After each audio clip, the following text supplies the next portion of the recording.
제3절 공판정의 심리 재판 진행 절차인데 뭐 시험 문제는 나오는 게 정해져 있어요 거의. 그리고 그렇게 뭐 이런 절차가 있다 없다 이런 것만 알면 되니까 어려운 게 없다. 자, 봐보자. 공판정의 심리. 법정에서 재판한 겁니다. 공판정 구성 요소 그림으로 보면 되겠지. 판사 있고요. 합의부 같은 세 사람 판사, 단독 같으면 한 사람. 자리가 하나밖에 없는 거 와서 단독이고, 검사 왼쪽, 피고인 오른쪽, 변호인 바로 옆에 서로 마주 보도록 돼 있어요. 저 그림 분명하지 않은데, 그다음에 서기라고 돼 있는데 법원 사무관이죠. 그다음에 증인이 판사 바로 앞에 서도록 돼 있고, 이제 방청석이 쭉 있고, 그래서 이런 기본 구성으로 돼 있습니다. 책에 법좀 자체가 돼 있지. 에? 두 번째 문단 봐봐봐. 383페이지 맨 밑에 문단. 검사의 자석과 피고인 및 변호인 자석은 대등하며, 요 당사주의 표현이에요. 법다이 이 대를 이 좌우측에 마주보고 위치하고, 증인의 자석은 법대의 정면에 위치한다. 이게 그 국민참여재판하고 다릅니다. 국민참여재판의 증인은 배심원 정면에 위치해요. 다만 피고인을 신문하는 때는 피고인은 증인석에 좌석한다. 근데 피고인이 증인이 되는 건 아닙니다. 참고 있고요. 그 다음에 검사의 출석부터 봐봐요. 검사의 출석. 검사가 출석해야 되는데 안 해도 되는 경우가 있습니다. 두 번 안 나오는 경우, 두 번 이회성 출석하지 아니하거나, 그 다음에 판결만을 선고할 때, 판결만 선고할 때는 판사하고 피고인 둘만 있어도 돼요. 그 검사 변호인 둘 다 없어도 됩니다. 그다음에 2회 출석하지 않으면 두 번째 안 나온 날 그날 바로 재판을 해요. 자, 그다음에 변호인의 출석은 당사자가 아니기 때문에 필요 없는데 예외가 있습니다. 필요적 변호 사건의 경우에, 즉 국선 변호 사건의 경우는 변호인이 출석해야 되는데 역시 판결만 선고할 때는 없어도 됩니다. 그래서 피고인은 쓸쓸하게 혼자 구속돼서 끌려갈 수가 있어요. 변호인이 벌금은 나올 겁니다 그러고 믿고 갔는데 벌금이 안 나오고 그 법정 구속이 되잖아. 그래서 변호사 좀 만나자 그러면 구치소 가서 만나요. 구치소 가요 와요. 자, 그다음에 피고인의 출석. 여기는 별표 한 두세 개 해놓으세요. 출제될 게 있어요. 조금 어렵다. 그리고 조금 어려운 내용이 들어있어요. 피고인은 출석해야만 안 되고요. 권리도 있습니다. 피고인 출석할 권리도 있고 의무도 있어요. 그 다음에 2번 보면 피고인 출석 없이 심판할 수 있는 경우가 있는데 그 여러 가지가 있는데 제일 중요한 게 동그라미 2번이에요. 경미 사건. 거기다 별표 한 3개 놓고 이거 나올 때가 되지 않았는가 싶긴 한데 어려워서 그런지 문제를 잘 안 내네요. 출제자들이. 내용이 조금 복잡하니까. 자, 그래서 일단 그 전체적으로 한번 봐봐요. 피고인 출석 심판할 수 있는 경우 소송 무능력자 대리와 대표 하나 있고, 그 다음에 동그라미 2번 경미 사건이 있고, 동그라미 3번 피고인에게 유리한 재판할 경우, 그 다음 뒤에 넘기면 동그라미 4번 피고인이 출석하지 않는 경우 골석 재판이 또 한 3개가 있죠. 출석 거부, 소재 불명, 항소심 이해 불출석. 그 다음에 뭐 정세판 이해 불출석 있고요. 5번 피고인이 퇴정된 경우, 6번 피고인 출석 부적당한 경우, 이런 여러 가지 경우가 있습니다. 피고인 출석 없이 재판할 수 있는 경우가. 그 중에 중요한 게 경미 사건하고, 그 다음에 2번, 3번, 4번이네요. 2번, 3번, 4번. 그 세 가지가 문제화가 많이 돼요. 이것도 봐두고 가죠. 피고인 출석 없이 심판할 수 있는 경우, 먼저 소송 무능력자 대리와 대표. 의사 무능력자인 피고인이 미쳤어요. 그러면 나와서 재판해야 소용없죠, 그죠? 그럴 때는 누가 대리합니다. 대리하고, 법정 대리인, 특별 대리인이 소송일 대리하고, 그다음에 법인인 피고인 있죠. 법인 피고인 385조. 피고인이 법인이 범죄가 이제 행정법들이겠지. 저졌을 때 그 대표자가 나옵니다. 대표자가 소송인을 대표해요. 대리인 출석이 다 가능해요.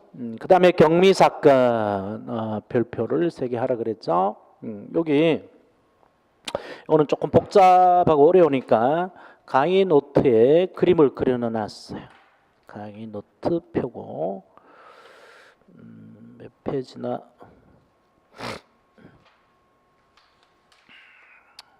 아이고 많이 왔지 이제 공판 절차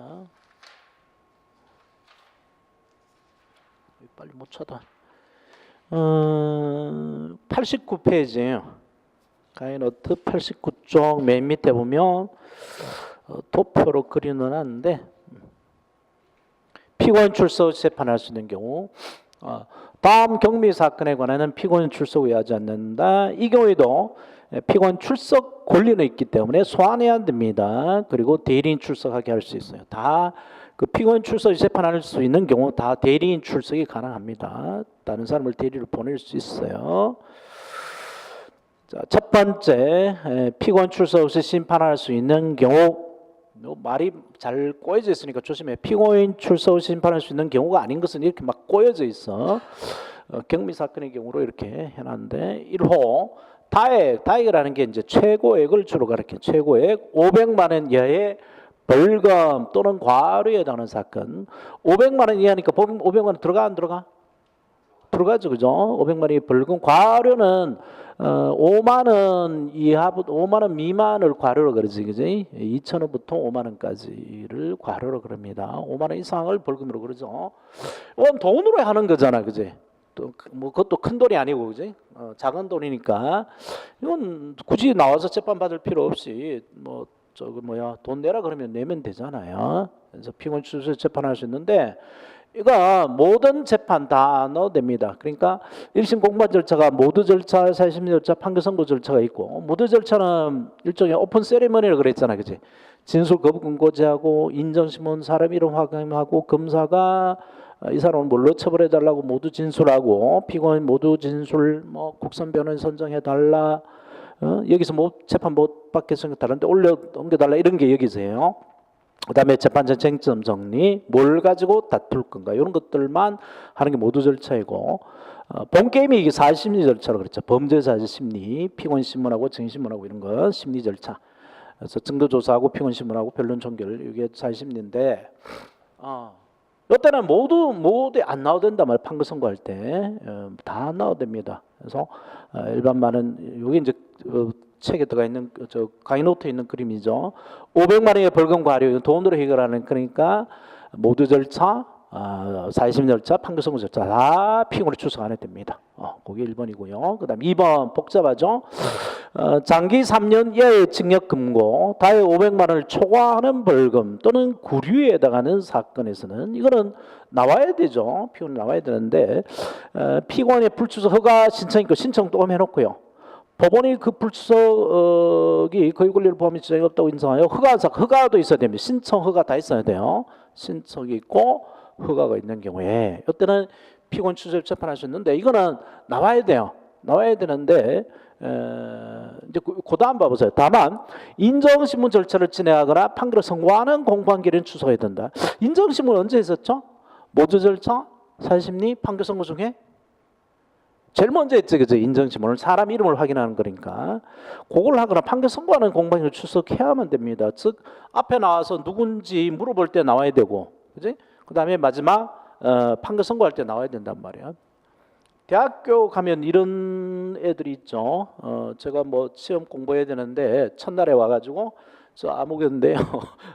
선생님 강의 안 듣고 시험 보러 나오겠습니다. 이런 놈들이 있어요. 가끔 한두 놈들. 그래서 첫날 나오고 마지막 날 나와야 되잖아, 그지? 그것도 안 나오는 새끼들이 있어. 그러면 팍 좀 날려야지. 그래서 3년 이하의 징역 금고는 500만 이하 금고 500만 원 초과 벌금 구류 이런 경우는 모두 절차 나와야 된단 말이야. 판결 선고할 때 나와야 돼. 첫날 끝날은 나오지만 여기 복잡한 날은 안 나와야 된단 말이야, 그지? 그래서 이걸 줄이면 피고인 출석 재판할 수 있는 건 사심리만이지 모두 절차 사심리에는 나와야 된다. 인정신문하는 모두 절차에서는. 자, 그게 두 번째고요. 세 번째 3. 약식 명령에 대해서 피고인만이 정식 재판을 청구하여 판결을 선고하는 사건. 그러면 이것도 뭐야? 첫날하고 40년은 나와야 된다는 얘기죠, 그지? 판결 선고할 때만 안 나와야 된다는 얘기죠, 그죠? 그래서 약식명의 대해 정세판 청구했을 때는 그때 나와야 돼. 모두 40 나와야 돼. 나오고 판결 선고할 때 안 나와도 된단 말이야. 근데 왜 이때 안 나와도 될까요? 약식 명의의 정세판으로 들어가면 이제 좀 바뀌었지만 약식 명의에서 나온 형 이상형의 중한형으로 때리지 못하죠, 그죠? 그래서 안 나와도 돼요. 이것도 바뀔지도 모르겠다. 이제는 더 중한형을 때립니다. 함부로 벌금 나오는데 함부로 정세판 청구하면 벌금이 더 나올 수도 있어요. 더 나올 수도 있지만 징역형으로 바뀌지는 않죠. 그래서 요 두 개가 이제 중요하고 좀 까탈스러운데 하나 더 있어요. 하나 더 있는 게 이제 요거는 여기 없고 저 뒤에 있어요. 저 뒤에. 그러니까 그 386개 티가 항소심에서 2회 불출석 또는 리얼 정식 재판에서 2회 불출석 있어요. 약식 명령에 대해서 정세판을 청구한 피고인이 정식 재판에 공판기를 추정한 아내한테 즉 아내한테 다시 스킬을 정해야 되고 피고인의 정당한 사유에서 다시 정한기를 추정한 자한테 즉 두 번 출석하지 아니할 때 피고인 진술 없이 판결할 수 있는데 이건 또 다 하죠. 다 정세판 절차 이불출석했을 때는 모두 사회심리 판결 선고 절차 다 피고인 출석 재판할 수 있고 그러면 복잡한 건 요 두 개밖에 없죠. 3년의 징계금고 500만 원 초과 벌금 구리하고 약식명에 대해 정세판 청구한 경우인데 요때는 3년의 징계금고 500만 원 벌금 구리는 피고인 출석해야 되는데 40년 여기에 시간이 많이 걸리니까 요때만 특별히 출석을 면제해 줬다라고 보시면 되겠고 약식명의 정세판 청구는 약식명에 대해 정세판 청구한 놈은 피고인이 억울하니까 싸우겠다고 다툰 거죠, 그죠? 다퉜기 때문에 나와서 싸우도록 해야 됩니다. 나와야 되는데 판결 선고할 때만큼만은 약식 명령형보다 중한형이 안 나오니까 출석 안 해도 되는 걸로 그렇게 기억을 하시면 이 복잡한 게 해결이 돼요. 이 그림을 잘 기억하시면 자 그렇게 해놓고 다시 이제 나머지를 보시면 385쪽 3번 피고인에게 유리한 재판을 할 경우. 공소기각 매운소에 재판할 경우도 경미 사건하고 똑같이 하면 돼요. 피고인 출석 없이 재판하면 됩니다. 그 다음에 공판 절차 정지 예외 사유들인데 공판 절차 정지가 피고인이 뭐 정신을 잃었다 이럴 때죠. 이때도 이제 공소기각 하는데 요런 상황이에요. 이런 상황. 공판 절차 정지하고 근데 무죄 면소 형면소 공소기각 할 때는 또 피고인 출석 없이 그냥 바로 재판을 할 수 있죠. 그 다음에 재심 절차에서도 마찬가지. 재심은 이렇게 피고인이 뭐 사망했다든가 뭐 이럴 때도 그냥 재판을 진행하죠. 진행하면서 피고인 출석 재판합니다. 다만 이제 국선 변호를 선정해줘야 되겠고요. 그 다음에 4번 피고인을 출석하지 않는 경우 골석 재판들이 인정되는데 피고인의 출석을 거부하는 경우가 있어요. 요즘은 뭐 이런 게 잘 없지만 옛날에 민주화 투쟁 시절에 그 출정 투쟁 그래 가지고 철창을 붙잡고 안 나와요. 재판 받으면 그때 피고인 출석 없이 재판할 수 있는 경우를 만들었고요.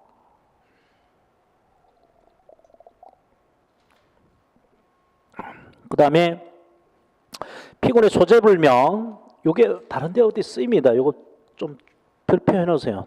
니은에다가 이거 좀 바꿔놨을 텐데. 제1심 공판 거의 비슷한데 좀 바꿨어요. 그 제1심 공판 절차에서 피고인에 대한 송달 불능 보고서 접수된 또 6월이 경과하도록 피고인의 소재를 확인할 수 없는 경우. 요까지는 맞지. 6월이 지나도록 피고인이 어디인지 모르는 경우야. 대법원 규칙이 정하는 바에 따라 피고인 출석 없이 심판할 수 있다는데 대법원 규칙이 바로 요거예요. 요게 또 들어가 있어. 공시 송달의 방법으로 소환을 2 이상 받고도 출석하지 않은 때 요때입니다. 공시송달의 방법으로 2 이상 출석하지 않은 때 뭐 이런 게 문제가 되지는 않습니다. 다른 데 쓰인단 말이야. 피고인 진술 없이 출석 재판을 쓰는데 예외가 있죠. 다만 사용 무기 장기 10년 이상의 징역이나 금고에 해당하는 사건의 경우 고려하지 않다. 즉 뭐 몇 번 안 나오더라도 피고인 출석 없이 재판을 못하는 거죠. 중한 사건은. 그래서 6개월 동안 소재불명일 경우에 그 다음에 6개월이니까 피고인 어디 살지 모르잖아, 그지? 그래서 공시송달로 2회 이상 받고도 출석하지 않은 때, 이때에 피고인 출석 없이 재판합니다. 자, 이렇게 뒤에 증거 동의에서도 쓰이고 하니까 봐두세요. 다른데 몇 군데 써요, 몇 군데. 예? 예. 여기 나와. 그다음에 항소심에서의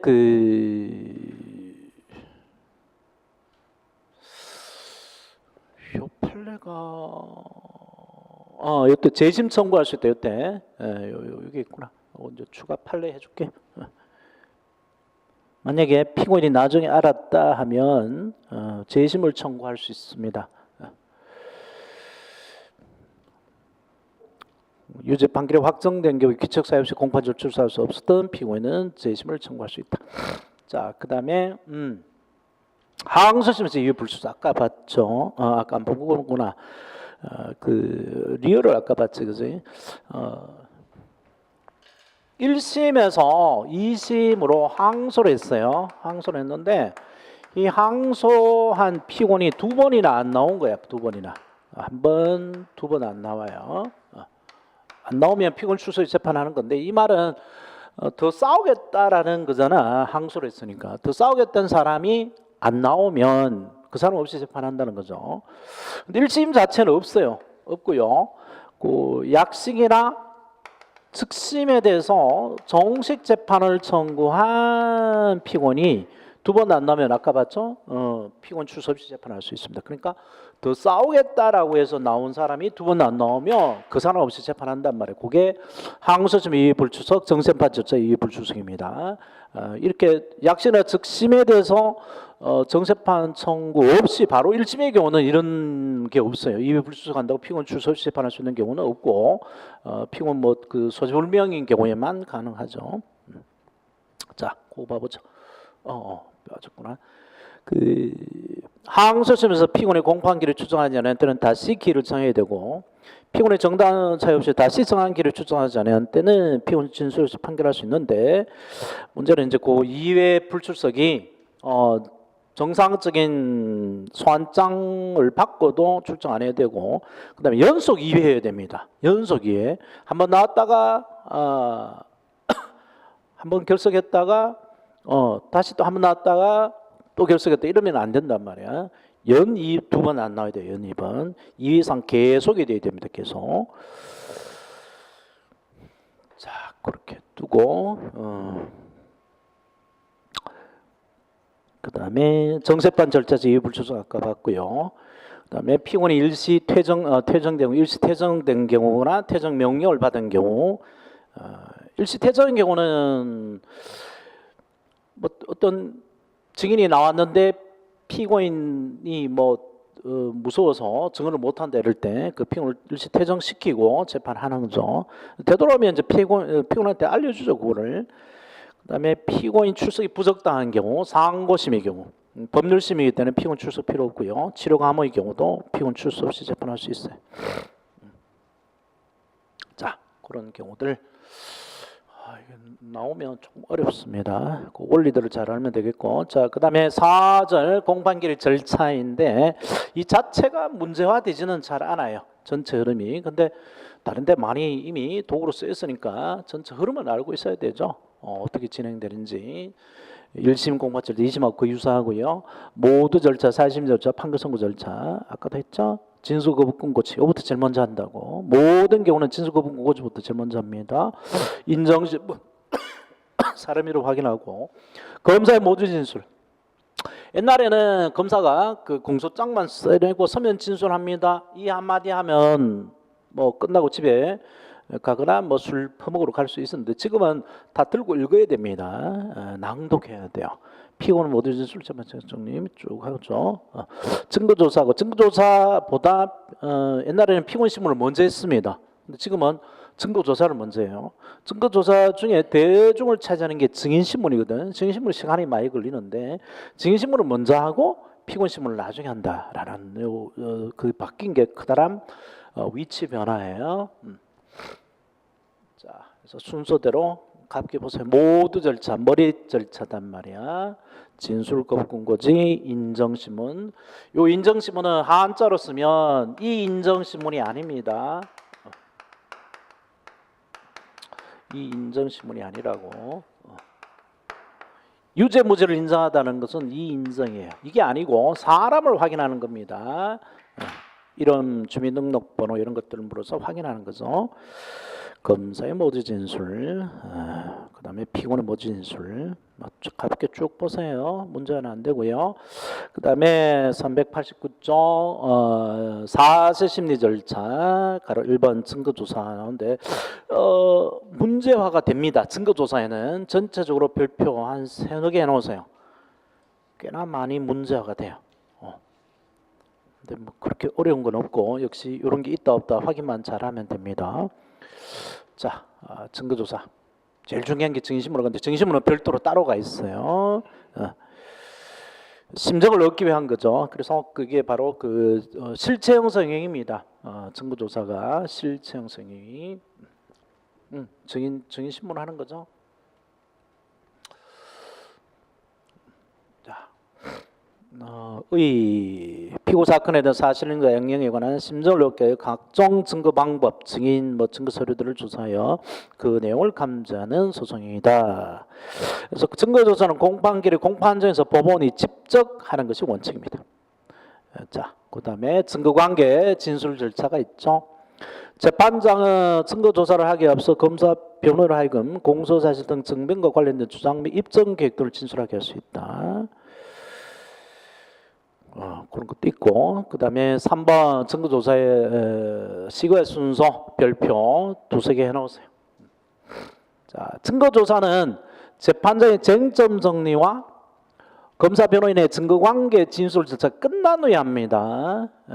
증거조사는 옛날에는 피고인신문 후에 했었어요. 그렇게 나오면 틀려요. 그리고 증거조사는 검사가 입증 책임을 지니까 검사가 선제 공격을 하죠. 검사가 선빵을 때리고 피고인을 방어해요. 그래서 모든 순서가 다 그렇게 되는데 참 이거 다시 이걸 이야기 안 했구나. 이 그림을 다시 봐봐봐. 모든 게요. 검사가 먼저 하고 피고인이 나중에 해요. 증거조사도 검사 측 증거를 먼저 조사하고 피고인이 나중에 합니다. 그 다음에 변론 종결할 때 최후 변론할 때 검사가 먼저 최후 진술을 해요. 검사를 최후 진술을 안 그러고 농구 구형이라고 그러죠. 농구 구형하고 피고인 최후 변론 최후 진술하고 변호인 최후 변론해요. 그래서 검사 항상 먼저 하고 피고인이 나중에 하도록 되어 있습니다. 그 순서를 알면 잊어버리더라도 해결이 가능해요. 그래서 법원은 검사가 신청한 증거를 조사한 후 피고인이 신청한 증거를 조사하고요. 그 신청한 증거가 다 끝나면 직권으로 채택한 증거를 조사합니다. 물론 이제 순서를 바꿀 수 있지만 원칙이 그래요. 자, 그 다음에 넘기면 증거조사 절차가 나오는데 신청한 증거조사를 먼저 한다 그랬죠. 신청한 증거조사. 그래서 그 검사, 피고인, 변호인이 신청할 수 있는데 그 두 번째 문단에 별표하세요. 이거 PPT는 안 해놨을까? 법원은 고의로 증거를 뒤늦게 신청함으로써 공판의 완결, 완전히 결론을 내는 거 완결을 그러죠. 완전히 다 파는 것을 완판이라고 그러잖아. 완판, 완결을 지어나온 것을 생각할 때는 직권 또는 사무실 신청 따라 이를 각하할 수 있다. 각하란 말은 내용도 안 보고 그냥 물리치는 걸 각하라 그런다 그랬죠. 늦게 낼 때는 각하합니다. 자, 그다음에 니어 신청한 증거 신청의 방식 일괄 신청합니다. 검사, 피고인, 변호인은 특별한 사정 없는 필요한 증거를 일괄에 신청해야 된다. 그래서 하나하나 이걸 증거로 신청해 주세요. 수첩 증거로 신청해 주세요. 펜, 시계 일일이 안 한단 말이에요. 한꺼번에 한 보따리 싸워가지고 냅니다. 일괄 신청한다. 일괄의 말이 한꺼번에 괄이 묶을 괄이라고 그랬죠. 묶어서 신청합니다. 그 다음에 신청 대상인 증거를 특정해야 되고요. 그 다음에 증거에 대한 의견 진술을 할 수 있죠. 상대방이. 이거 왜 하나도 안 돼 있지? 그렇지. 이상하다 싶었다. 2개가 있다는 거죠. 자, 일괄 신청해야 된다. 줄치고 그다음에 신청에 대한 의견 진술. 법원은 증거 결정하면서 필요하다 인정할 때는 검사, 피고인, 변호인에게 의견을 들을 수 있다. 의견을 들을 수 있다. 이거 별표해서 이게 예외예요. 상대방의 의견은 법원은 다 들어야 한다. 의무로 되어 있는데 이게 하나 예외입니다. 뒤에 바로 나와요. 예외라고 써놓았어요. 예외. 의견은 들어야 한다가 대부분인데 유일하게 의견을 들을 수 있다라고 되어 있다는 거. 그다음에 법원은 서류 또는 물건이 증거로 제출된 경우에 증거 결정하면서 제출한 자로 하여금 제시하게 해서 상대방으로 하여금 그 서류나 물건의 증거 등기 유무에 관한 의견을 진술하게 된다. 증거로 쓰게 할지 말게 할지. 그래서 태블릿 PC가 나왔을 때 순실이 보고 진실이 보고 이게 증거로 써도 좋으냐 안 좋으냐 묻는단 말이에요. 의견에 진술하게 된다. 그래서 내게 아니다라고 부정했죠. 증거 등이 없다라고 부정했습니다. 그래도 증거로 썼죠. 의견만 진술하게 하는데 의견을 진술하게 해야 한다? 이것도 예외입니다. 의견 진술을 하고 안 하고는 재량입니다. 의견 진술하고 안 하고 재량인데 예외적으로 이거는 해야 한다라고 되어 있어요. 그 뒤에 모아놨어요. 뒤에 395페이지 가면 그걸 할 거니까 뒤에 보고. 자, 그 다음에 리얼 증거 신청에 대한 결정. 증거 신청에 대한 결정을 증거 결정이라고 그래요. 뭐 손석희를 태블릿 PC에 관한 증인으로 써달라라고 증거 신청을 하는데 법원에서 계속 부정하죠. 손석희는 뭐 필요 없다. 뭐 손석희 구해온 것도 아닌데, 그지? 그래서 증거 채택을 하지 않습니다. 그래서 법원은 증거 신청에 대한 증거 결정을 해야 된다. 증거 결정은 법원의 재량에 속합니다. 이거 줄을 쳐놨어요.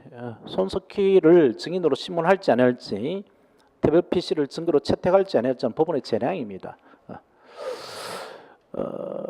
그래서 이걸 다툴 수 없고요. 법원은 증거 신청을 기각하거나 증거 신청에 대한 결정을 보류하는 경우 증거 신청으로부터 당의 증거 서류 및 증거물을 제출받아서는 아니 된다. 이것도 별표죠. 이거 많이 출제됐어요. 이걸 이 증인을 증거로 써달라, 이 증인 신문조서 증거서 현장 검증조서 사진을 증거 써달라라고 요청했는데 그걸 안 받아들인 경우에 갖고 있으면 안 됩니다. 그걸로 심정을 받아서는 안 돼, 얻어서는 안 되니까 증거 서류 증거물 제출받아서는 안 된다. 자, 그를 확인한 판례들이 많고요. 이 판례들 많이 나옵니다. 시험에 나와요. 별표 3개 이상 해놓고. 당사자 증거 신청에 대한 채택 여부는 법원의 재량에 속하는 것이고, 따라서 법원은 피고나 변호인이 신청한 증거에 대해서 불필요하게 연장할 때는 조사하지 않을 수 있습니다. 당연하죠. 재량이니까 손석희 안 써도 된단 말이야. 그다음 당사자 증거 신청에 대한 법원의 채택 여부 결정은 판결 전 소송 절차에 관한 결정이므로 또 줄쳐놓으세요. 판결 전 소송 절차에 관한 결정. 그래서 일체 상소가 안 된다 그랬죠, 그죠? 그래서 이의 신청을 하는 외에는 달리 불복할 수 있는 방법이 없고 이의 신청만 가능합니다. 판결에 영향을 미칠 때만 이를 이유로 상대적 상소 이유, 상대적 항소 이유, 상대적 상고 이유가 될 뿐이죠. 판결에 영향을 미쳤을 때. 자, 그 다음에 직권해한 증거조사도 가능하다. 직권해한 증거조사. 판례 별표 또 한두 개 해놓고. 증인은 법원의 직권에 신문할 수도 있고 증거 체부는 채택 여부, 체부죠. 법원의 직권에 속하는 것이므로 피고인이 철회한 증인을 법관이 직권 신문하고 채정하더라도 위반이다. 피고인이 증인을 신청했다가 철회했어요. 고형태를 증인으로 신청했다가 철회하더라도 고형태를 직권으로 증인 신문할 수 있습니다. 자, 그 다음에 증거조사의 방법, 개별적으로 지시 설명합니다. 하나하나, 연필이 어떻고, 칼이 어떻고, 이 PC의 뭐 증거가 어떻고, 개별적으로 지시 설명합니다. 개별적으로 지시 설명해요. 낼 때는 한꺼번에 다 내는데, 증거조사할 때는 개별적으로 증거조사합니다. 하나하나 따로따로 해요. 자, 그래서 이제 증거 서류에 대한 조사 방식 나오는데 이런 것들도 중요합니다. 별표 3개 놓고 증거 서류. 증거 서류 대표적인 것이 피의자 신문 조서 이런 거죠. 피의자 신문 조서. 그다음에 전수 사건의 경우는 PC에 들어가 있는 그 여러 가지 서류들, 국가기밀 서류들이 있죠. 대통령 연설문 이런 것들이 거기에 담겨져 있었잖아요, 그죠? PC에 이런 것들이 증거 서류입니다. 목격자 진술, 뭐 앙종범의 수첩, 이게 뭐 결정적 역할을 했지. 수첩 이런 것들, 수첩 내용 이런 것들이 이제 증거 서류고. 근데 이런 것들은 증거물의 성격도 있습니다. 증거물의 성격도 있고. 피의자 신문조서, 참고인 진술서 이런 것들은 목격자의 진술 이런 거 있죠. 참고인 진술서 이런 것들은 증거 서류고요. 그래서 그 검사, 피고인, 변호인 신청에 따라 증거 서류를 조사할 때 신청이 낭독입니다. 신청한 사람이 낭독이에요. 검사가 갖고 온 증거는 검사가 들고 읽어야 되고요. 피고인, 변호인 측에서 낸 증거는 피고인, 변호인이 들고 읽어야 됩니다. 낭독 동갑에서 낭독. 법원이 직권으로 할 때도 소주인 재판장이 낭독합니다. 낭독 동갑해 놓고요. 들고 읽어야 되는 게 원칙이에요. 그래서 시간이 많이 걸리도록 돼 있다고. 옛날에는 그냥 내고 서류 처리 편찬하면 되는데 지금은 다 들고 읽어야 됩니다. 그러다 보니 시간이 너무 많이 걸릴 수 있고 이 많은 서류들을 다 읽을 수가 없죠. 그죠? 그래서 다만 재판장 필요하다 인정한 때는 내용을 고지하는 방법으로 조사할 수 있습니다. 내용 고지 동갑이면 이런 내용이 들어있다. 내가 보니까 들어가 있네. 대통령 연설문 들어가 있고 안종훈 수첩에 뭐 다 기재돼 있네. 그 다음에 내용의 고지는 요지를 고지하는 방법을 합니다. 요지, 고지, 동갑이면 요지. 요지란 말이 요약한 내용이죠. 뜻을 요약했다. 핵심을 요약했다는 거죠. 이런 내용으로 들어가 있다. 그 다음에 낭독의 경우에도 내용의 요지를 가름해서 요지를 진술하게 할 수도 있습니다. 그 다음에 재판장의 열람이 다른 바보다 적절하다 인정한 때는 증거서를 제시하여 열람하게 방법으로 조사할 수 있다. 제시, 동그라미, 열람, 동그라미 해놨어. 제시, 열람. 그래서 증거 서류는 세 가지 다 가능하지, 그지? 낭독이 원칙이지만 낭독이 곤란하면 내용 고지하고 내용 고지가 또 곤란하면 제시 열람도 가능하죠, 그죠? 그래서 세 가지 방법이 다 가능합니다. 그런데 증거물의 경우에는요, 증거물인 경우에는 이제 바로 나오는데 그 내용이 없잖아요, 그죠? 증거물 칼이라든가 뭐 현장에 썼던 뭐 그 현장 CCTV라든가 이런 거는 내용을 읽을 수가 없기 때문에 그걸 틀어서 보여줄 수밖에 없죠, 그죠? 그래서 제시합니다. 그다음에 심화에 들어가 있는데 이거 별표 한 3개 놓으세요. 아까 증인 신문을 먼저 했었어요, 아니면 피고인 신문을 먼저 했었어요? 그렇지. 증거조사로서 증인신문을 먼저 하고 마지막에 피고인신문 하잖아, 그지? 그러면 서류들도 참고인, 목격자, 참고인, 증인의 말이 들어가 있는 목격자, 참고인의 진술 조서가 있고 피의자의 자백한 피의자 신문 조서 이런 게 있을 거 아니야, 그지? 그러면 둘 중에 뭘 먼저 하느냐면 참고인의 서류들을 먼저 조사하겠죠, 그죠? 그 얘기가 여기 들어가 있어요. 그래서 312조 수사관 작성의 조서 및 313조의 진술서에 따라 증거를 할 수 있는 피고인 또는 피고인이 이제 진술을 기재하는 조서 또는 서류가 피고인의 자백 진술을 내용으로 하는 경우, 자백이 들어가 있는 경우는 다른 증거를 다 조사하고 범죄 사실에 관한 증거를 조사한 후에 이를 조사합니다. 그러니까 피고인 자백을 마지막에 확인하도록 돼 있어요. 다 보고 다른 증거를 다 보고. 그 다음에 증거물에 대한 조사 방식은 제시밖에 없단 말이에요. 제시 동그라미에서 제시. 그래서 증거 서류는 낭독, 그 다음에 내용 고지, 제시 열람 다 가능한데 증거물은 제시만 가능하다고요. 근데 이게 이제 문제죠. 안종범 수첩 뭐 이런 것처럼 국가연설물이 PC 안에 태블릿 PC 안에 들어가 있다 없다 이런 것들은 증거물이면서도 증거 서류입니다. 그래서 이건 둘 다 필요해요. 둘 다. 요거 그게 판례입니다. 판례 별표 새겨놓고 이미 출제됐어요. 경찰 시험하고 다른 시험에. 본래 증거물이지만 증거 서류의 성질도 가지고 있는 증거물인 서면, 증거물인 서면에다가 줄 쳐놔 볼까요? 증거물인 서면. 이적 표현물인 대남 선전 책자라고 그러는데 이적 표현물.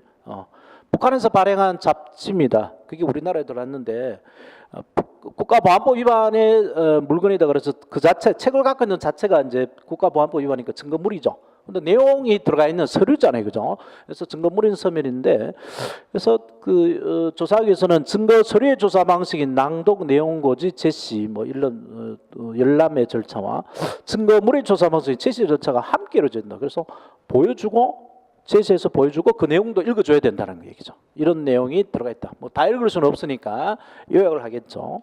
그래서 원칙적으로 증거 신청을 하여금 그 서면을 제시하면서 낭독하게 하거나 이해가 하며 그 내용을 고지 또는 열람하도록 해야 된다. 그 외의 조사 방식이 나오는데 거기에 그 외 조사 방식 중에 영상 녹화물에 대한 증거 조사가 문제화가 되고 이번에 나왔죠. 그리고 이게 수사에도 저 경찰학에도 이게 언뜻 비치더라고. 비슷한 게. 내가 심화로 이렇게 처리하는 이유가 이런까지 시험에 잘 나오겠나 싶어서 넣어놨는데요. 초보 단계에서는 보지 말아라고 이제 심화로 이렇게 줄여 넣는 거죠. 그래서 처음에 읽을 때는 이런 걸 심화라든가 이런 거 빼고 뼈대만 읽고 이제 어느 정도 뼈대가 파각되고 난 다음에 앞뒤가 이제 구별되고 난 다음에 심화, 참고 이런 것들 읽어 들어가세요. 다 읽으려 하지 말고 판례 이런 것들도. 자, 그래서 영상 녹화의 증거조사. 먼저 피의자 진술의 영상 녹화물부터 봐보죠. 1호 피의자 영상 녹화물. 검사는 피고인이 된 피의자 진술을 영상 녹화한 경우, 자, 피고인이 된 피의자 줄쳐놓고요. 피고인이 된 피의자 진술을 영상 녹화한 경우에 피고인이 그 조사에 기재된 내용이 피고인이 진술하는 내용과 동일하게 기재했음을 인정하지 않은 경우, 요건 이제 증거 파트에 가서 상세하는데 요거를 피고인의 진술하는 내용과 동일하게 기재됐음, 이게 그 실질적 진정 성립입니다. 일단 써놔봐. 뒤에서 할 텐데 실질적 진정 성립, 더 줄여서 성립이 진정이라고 하기도 하죠. 실질적 진정 성립. 요거 내가 말한 대로 써있었다 이걸 인정하는 건데 그걸 부정한단 말이에요. 피고인이 실질 성립을 부정합니다. 이거 내가 검사 앞에서 이런 말 한 적 없다라고 잡아 떼는 경우죠. 그분의 성립이 진정 이렇게 줄여서 말한다고요. 그분의 성립이 진정을 증명하기 위하여 영상 녹음을 조사를 신청할 수 있다 했는데 아니 이게 왜 필요합니까라고 의문을 갖는 사람이 많아요. 피고인에 대한 피의자 진술이라고 되어 있으니까 다 피의자로서 조사받다가 기소되면 피고인이 되니까 다 피고인이 된 피의자 아닙니까 했는데 아닐 수도 있어요. 피고인이 아닌 피의자의 진술이 기재될 수도 있습니다. 피고인 아닌 피의자, 피고인이 되지 아니한 피의자 진술을 기재할 수 있는데 이거는 공동 피의자 얘기죠. 공동 피의자. 뒤가 살 텐데 정준호하고 박근영 둘이 있으면 정준호 박근영한테 3억 줬다 했는데 정준호는 기소를 안 할 수가 있어요. 박근영은 기소할 수 있다고 검사가 봐줄 수 있고, 플리바게닝 도입하자 그런 얘기가 바로 이거죠. 정준호는 완전히 봐줄 수 있도록 해야 되지 않느냐 이거죠. 본 사람은. 그러면 정준호의 피신조서를 박근혜 유죄 증거를 쓸 때는 피고인이 된 피의자 진술을 기재하도록 할 수 없죠. 피고인은 박근혜이고 피의자는 정준호니까요. 그죠? 요 상황이에요. 그래서 정준호의 피신조서를 정준호도 만약에 기소됐다 그러면 피고인이 된 피의자 진술을 기재한 거죠. 자기의 피의자 신문조서를 자기의 유죄적으로 쓸 때 얘기입니다. 뒤 가서 할 거예요. 뒤에 증거 파트가 상세할 테니까. 이때 영상 녹화물은 조사가 개시된 시점부터 조사가 종료되어 피의자가 조사의 기명, 날인 또는 서명할 때 신청까지 전 과정 영상 녹화된 것으로서, 요거는 저 앞에 피의자 신문에서 본 거죠. 전 과정이 영상 녹화된 것으로서 조사실 전체를 확인할 수 있도록 녹화된 것으로 진술 얼굴을 식별할 수 있는 것이어야 된다. 이게 뭐 전 과정 전체 얼굴을 식별할 수 있는 좀 명확해야 됩니다. 피고인이 된 피의자 진술을 기재한 경우는요. 이런 검사가 피고인이 아닌 피의자 진술에 대한 영상 녹화물의 조사를 신청하는 경우도 준용한다. 그래서 요거는 다 적용된다는 거죠. 그죠? 전 과정 처음부터 끝까지 편집이 안 돼 있대. 예? 그리고 조사실 전체 옆에 누가 있나 없나, 협박을 하고 있나 없나 다 확인할 수 있어야 되고, 그다음에 얼굴이 명확하게 나와야 됩니다. 그다음 또 피고인이 된 피의자의 진술에 대한 영상 녹화물은, 자 그다음 봐봐요. 피고인이 된 피의자의 진술을 계속 줄쳐놓고 이때 그걸 확인하기 위해서 영상 녹화를 시작하고 마친 시각, 그다음 피고인 변호인이 진술한 조서 내용을 통일해서 다루는 부분에 영상을 구체적으로 특정할 수 있을까? 이건 내가 말한 게 아닌데, 이렇게 말한 게 아닌데라고 다툴 때 그 부분의 시각을 기재한 서면을 제출했는데, 요거는 다른데 준용이 안 됩니다. 이는 여타 피고인의 피의자 진술이나 피의자의 진술에 대한 영상 녹화물 기억 환기를 위한 영상 녹화 조사는 준용되지 않다. 오로지 피고인이 된 피의자의 영상 녹화에만 적용이 됩니다. 시각들을 명확히 하는 것은요, 이게 승진 시험에 출제가 된 적 있어요.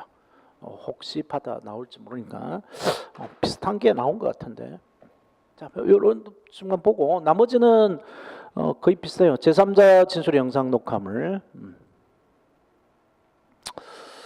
자, 뭐 동의가 있어야 되니까 뭐 동의 서면에는 이런 게 있어야 되니까 그건 나중에 보시고 넘어갔죠. 자, 그다음에 6 증거에 대한 불복 이것도 중요합니다. 별표 3개 이상 해놓으세요. 증거 조사 결과에 대해서 의견을 본다. PPT가 정리가 안 돼 있구나. 증거 조사에 대한 불복. 증거 조사 결과에 대해서 피고는 의견을 물어야 됩니다. 의견을 물어야 된다. 물어야 한다. 다 의무입니다.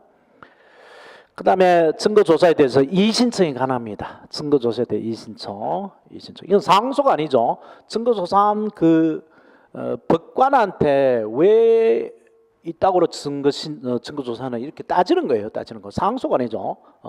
고등법원에 대법원 올라가서 다투는 게 아닙니다. 상소가 아니에요. 그래서 법관의 재판에 대해서는 상소가 안 된다 그랬잖아요, 그지? 재판장 개변적인 재판에 관한 겁니다. 그래서 검사, 피고인, 변호인의 증거 조사에 대한 이의 신청할 수 있다. 자, 심화 봐보세요. 심화. 벌써 몇 번 나왔어요. 증거 조사에 대한 이의 신청은 법령 위반, 즉 불법인 경우뿐만 아니라 상당하지 않은 부당한 이유로도 가능합니다. 그래서 법에 위반되었다. 이 증인을 증인으로 신문해달라. 증인 신청을 했는데 아무 이유 없이 증인으로 채택하지 아니한다. 요건 뺄까? 요거는 증거 능력이 있다 없다. 증거 능력이 있다 없다. 영장 없이 압수한 증거인데 왜 증거로 쓰느냐? 그다음에 이거 뭐 고문이 한 자백인데 왜 증거로 쓰느냐? 그리고 삼성에서 방어를 막 많이 했던 게 안종범이가 가진 수첩, 안종범이가 기재돼 있다. 뭐 삼성이 말 몇 마리 사주라 했다, 뭐 뇌물 얼마 준다 했다는 말을 적어놓은 건 이거는 박근혜가 자기한테 한 말이다. 말을 이제 워낙 두서없이 말하니까 이걸 일일이 기억하려고 적었나 봐요. 적었고 뭐 이정용이 하고 만나서 이런 하기로 했고 뭐 하는 걸 적었는데 삼성에서 방어했던 게 이게 안종범이가 둘이 뇌물 주고받은 거 직접 보고 적은 거냐? 아니다 이거야. 박근혜 하는 말을 들었다 뿐이다. 이게 다 전문 증거라고 전문 증거. 전문 증거니까 이거 증거 능력이 없다고 했는데 그걸 저는 이재용 사건에서 봐들었죠. 다 전문 증거라고 봐버렸죠.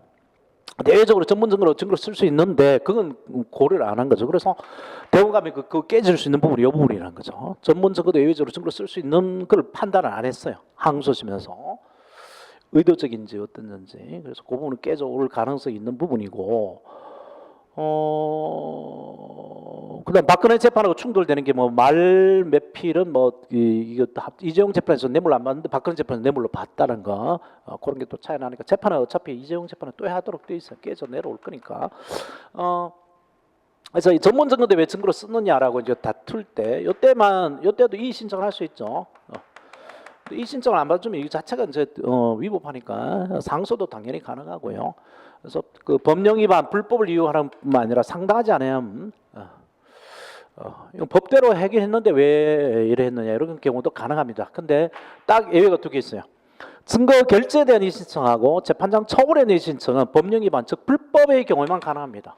안 그러면 부당한 이유로 하면 재판에서 진쪽은 다 부당한 재판이라고 하죠. 그래서 다 이의 신청이 가능할 거니까 증거 결정, 이 증인을 증인으로 채택한다 만다, 태블릿 PC를 증거로 채택한다 만다. 요 이의 신청은 불법의 경우만 가능하고 재판장 처분에 대한 이의 신청도 마찬가지. 그 변론 제안을 했다든가 국선 변호인을 그건 또 따로 있구나. 이런 거는 법령 위반의 경우, 불법의 경우만 가능하다. 일단 출발해서 중요하고요. 그다음 이의 신청의 방식과 시기, 그때부터 바로 해야 됩니다. 바로 하고 넘어가면 청구 포기로 봐요. 즉시 해야 됩니다. 즉시. 행위 처분 결정 시마다 즉시 해야 됩니다. 이의 신청 결정은 이의 신청으로 즉시 해야 되고, 그 다음에 이의 신청된 결정. 시기에 늦은 이의 신청, 소송 지연의 목적 명백한 이의 신청은 바로 이제 기각하는데요. 이게 중요한 사항을 대상으로 하고 있는 경우, 뭐 영장 없이 했는지 않았냐 이런 거.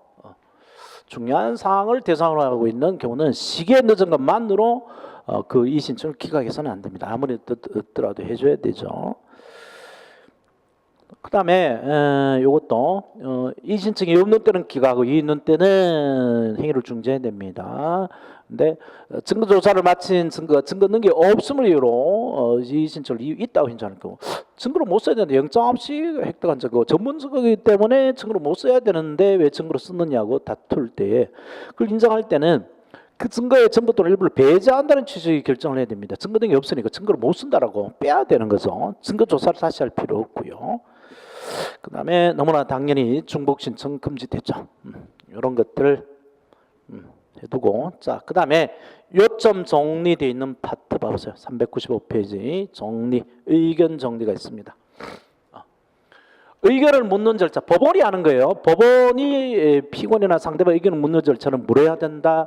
의견을 듣는 절차는 들어야 된다라고 되어 있습니다. 근데 대부분 그 재량으로 이해를 하는데 문장상으로는 물어야 된다, 들어야 된다 돼 있고요. 그 다음에 또 있죠. 의견 진술할 경우는 진술을 할 수 있다고 돼 있고 의견 진술을 기회를 줘야 된다고 돼 있는데 뭔가 복잡한데 딱 간단하게 돼 있어요. 간단하게 법조문은 법원이 하는 거는 법원이 하여야 한다라고 돼 있습니다. 법원이 해야 된다. 상대방이 할 때는 법원이 할 수 있도록 해야 된답니다. 상대방. 이게 피고인이든 증인이든 간에 법원의 상대방은 할 수 있다. 이렇게 돼 있는 게 원칙이에요. 있는데 하여야 한다고 돼 있지만 대부분 재량으로 해석한다는 거죠. 판례가 안 해도 되는 걸로. 그래서 그렇게 뭐 복잡한데 뭐 가끔 쓰면 나오거든요. 그래서 물어야 된다, 들어야 된다, 기회를 줘야 된다 돼 있고 상대방 의견 진술 기회는 줘야 된다 이렇게 돼 있단 말이에요. 그지? 근데 예외적인 게 하나가 있어요.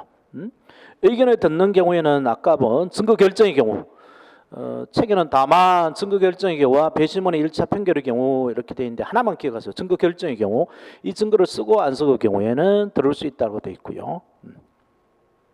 그 다음에 의견 진술하는 절차도 대부분 진술할 수 있다고 상대방의 그 진술을 상대방의 그 재량으로 당겨졌죠. 그러니까 거꾸로 말하면 법원의 재량이죠. 그런데 아까 본 서류등 물건의 증거 등에 관한 것은 의견을 진술하게 돼 있죠. 의무로 되어 있습니다. 그 두 경우에는 그래서 그런 정도만 보시고 피고인 신문 뭐 문제가 거의 안 됩니다. 피고인 신문의 시기와 순서만 기억하시면 돼요. 피고인 신문 순서. 피고인 신문은 증거 조사 종료 후에 한다. 출처하세요. 피고인 그러니까 증인 신문을 먼저 하고 피고인 신문을 나중에 한다고 그랬죠. 다만 재판장이 필요하다 인정할 때는 증거조가 내주기 전에도 가능하고요. 마지막에 피고인 신문에 관한 증인 신문 방식에 관한 규정을 준용하도록 되어 있습니다. 그렇기 때문에 피고인 신문 방식에 있어서는 당사주 요소가 들어온 거죠. 그래서 이제 증인 신문 방식을 하는데 증인 신문은 증인을 신청한 당사자 먼저 신문하고 상대방이 나중에 신문합니다. 이런 형식을 교호 신문 방식으로 하는데 증인 신문에서 다룰 겁니다. 그때 가서 보시고. 자, 그러면 그 다음에 역시 문제가 안 되는데 396페이지 최종 변론들이 나오죠. 검사가 먼저 의견 진술합니다. 최후 의견 진술하는데 그걸 논고라 그럽니다. 논고. 논하여 고하다 이 말입니다. 논하여 고하다. 그래서 재판 과정에서 증인의 증언과 증거 서류, 피고인의 진술을 종합하여 본 결과 피고인의 살인범이 틀림없습니다. 따라서 피고인을 사형에 처해 주십시오라고 형벌을 요구하는 것을 구형이라고 그러는데 구형은 이거는 아무런 법적 구속력이 없죠. 형벌을 구한다고 그런단 말이야. 그래서 잘 안 나오는데 이 모래시계죠. 모래시계에서 사형을 구형하죠. 나 아직 떨고 있냐? 이 대사가 여태 나온 거고. 그래서 그 다음에 피고인 변호인의 의견 진술, 최후 변론, 최후 진술, 최후 변론 있고 판결 선고하면 됩니다. 자, 넘어가시고 제5절 증인신문 감정 검증 증거조사 일정이죠. 그래서 따로 떼놨어요. 증거조사로서 시험에 증인신문에 관한 문제가 나오는데 많이 나올 땐 두 문제도 나옵니다. 한 문제는 고정적으로 나오고요. 감정 검증 거의 안 나온다고 보시면 돼요. 그 증인 감정은 증인과 구별하는 것만 좀 조심하면 되겠고, 여기서 증인에서 기초가 되는 내용은, 증인신문의 기초가 되는 내용은 이 증인의 의의를 정확하게 이해를 하고 있어야 돼요. 증인의 의의. 우리 일상에서 쓰는 증인 개념하고는 다르다 그랬죠. 첫날에 이야기를 했어요. 우리가 그 목격자를 다 증인이라고 그러는데, 법에서는 목격자를 증인으로 하기 위해서는 그 목격자가 법관 앞에 나가서 이야기를 해야 증인으로 말합니다. 수사기관, 경찰 앞에서 말하는 증인을 법적으로 증인으로 말하지 않고 참고인으로 그런다 그랬죠, 그죠? 그래서 증인이란 법원 또는 법관에 대해서 진술하는 사람을 말합니다. 피해자, 목격자겠죠. 피해자, 목격자. 법원, 법관에 대하여 자기가 과거에 실험 아닌데 실제 체험한, 이 말로 줄여야 됩니다. 실험이니까 꼭 실험실에서 뭐 한 것처럼, 근데 그게 아니고 실제 체험한 사실을 진술하는, 제3자다, 소송의 제3자다. 이게 증인의 정의입니다. 그래서 법원, 법관에 대해서 해야 된다. 자기가 과거에 체험한 사실을 진술한다. 이런 것을 겪었다라는 것을 진술한다. 봤다, 들었다 하는 거. 소송의 제3자입니다. 첫 번째, 수사기관에 대해서 증언하는 사람은 증인으로 말하지 않고 참고인으로 그런다 그랬죠, 그죠? 그 다음에 포인트가 자기가 과거에 실험한 사실, 실제 체험한 사실을 진술하니까 현재의 자기가 경험하지 않은 것을 진술하는 사람은 증인으로 말할 수 없겠죠, 그죠? 그래서 현재 법칙, 요런 법칙이 있다. 그래서 이대로 하면 어떻게 된다. 그래서 이 법칙을 적용하면 나타나는 미래의 결과, 이런 것들을 말하는 사람은 증인으로 말하지 않고 감증인으로 말합니다. 감증인. 그래서 증인하고 감증인은 상당히 유사한데, 자기가 경험한 걸 말하느냐 아니냐에 따라서 증인이냐 아니냐로 구별돼요. 증인이 아니냐. 그래서 증인은 다른 사람으로 바꿀 수가 없겠죠. 현장을 목격한 그 사람만 증인이 될 수 있고, 그죠? 근데 감증인은 전문가를 감증인으로 말한다 그랬잖아요, 그죠? 그래서 감증인은 다른 사람으로 대체가 가능합니다. 다른 사람 대체가 가능해요. 그 다음에 소송의 제3자이기 때문에 소송의 주체들은 증인이 될 수 없겠죠. 법원 재판할 때 소송의 주체가 누구야? 법원 소송의 주체죠. 검사 소송의 주체죠. 피고인 소송의 주체죠. 그죠? 그래서 이 세 사람들은 증인이 될 수 없습니다. 법원, 검사, 피고는 증인이 될 수 없는데, 변호인은 소송의 주체는 아니지만 소송의 주체에 가깝죠. 그래서 변호인도 증인이 될 수 없습니다. 그게 기본 원리인데 예외들이 있어요. 예외들이. 그런 것들을 조심하시고, 뒤에서 볼게요. 자, 그 다음에 증인적격. 뭘 줄임말이라고 그랬죠? 증인적격. 증인이 될 수 있는 적합한 자격. 그래서 어떤 사람이 증인이 될 수 있느냐? 이건데 이에 대한 형사법 규정이 있습니다. 146조에 출처봐요. 법원은 법률에 다른 규정이 없으면 누구든지 증인으로 신문할 수 있다. 법원은 법률에 다른 규정이 없으면 누구든지 증인으로 신문할 수 있다 해서 증인 적격에 제한이 없습니다. 누구든지 할 수 있어요. 누구든지. 다만 이제 법률에 다른 규정이 있으면 증인 적격이 없겠죠, 그죠? 그래서 법률상 증인 적격이 제한되는 경우가 있고요. 그 다음에 누구든지 할 수 있지만 소송의 제3자라든가 자기가 직접 경험하지 않은 사람은 증인이 될 수 없었죠, 그죠? 그래서 이론상 증인 적격이 제한되는 경우가 두 가지가 있습니다. 먼저 법률상 증인 적격 제한되는 사람이 바로 공무상 비밀이에요. 공무상 비밀.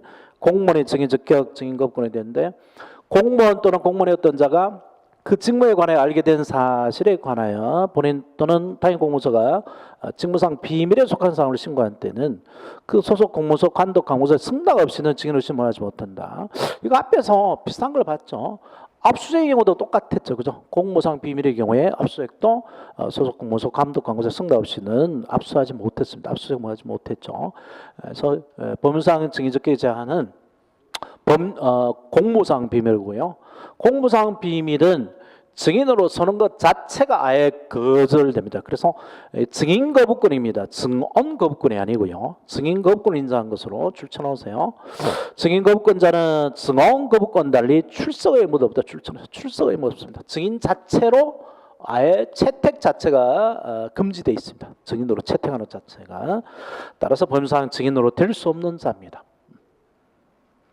그 다음에 2로 내려가서 이론상 증인 적격이 제한되는 사람이 있죠. 이론상 누구든지 증인이 될 수 있지만 증인은 법원법관에 대하여 자기가 과거에 체험한 사실 진술하는 소송의 제3자라는 그 정의에 따라서 제한되는 사람이 있는데 법관, 검사, 변호인, 피고는 다 안 된단 말이에요. 그죠? 근데 예외들이 있습니다. 검사도 증인이 될 수 있어요. 수사 검사는. 그런 이유가 있고 조사자 전제도 도입됐기 때문에 조사자인 검사는 증인이 될 수 있습니다. 사법경찰관은 소송의 주체가 아니기 때문에 증인이 될 수 있는 것은 너무나 당연하죠. 그걸 확인한 판례가 398쪽에 있고요. 그 다음에 변호인도 증인이 될 수 없는데 이제 문제가 공동피고입니다. 공동피고는 별표 한 5개 넣으세요. 이건 항상 시험 문제로 보시면 돼요. 계속 나왔어요. 공동피고인. 공동피고인. 어떤 사람을 공동피고인으로 불렀죠? 둘이 반드시 공범이어야만 공동피고인이 됐나? 공범 아니더라도 야 판사가 야 오늘 급하니까 모여 해서 같이 재판 받으면 다 공동피고인이 됐나? 그렇지 그지? 그래서 공범일 필요도 없고 관련 사건일 필요도 없고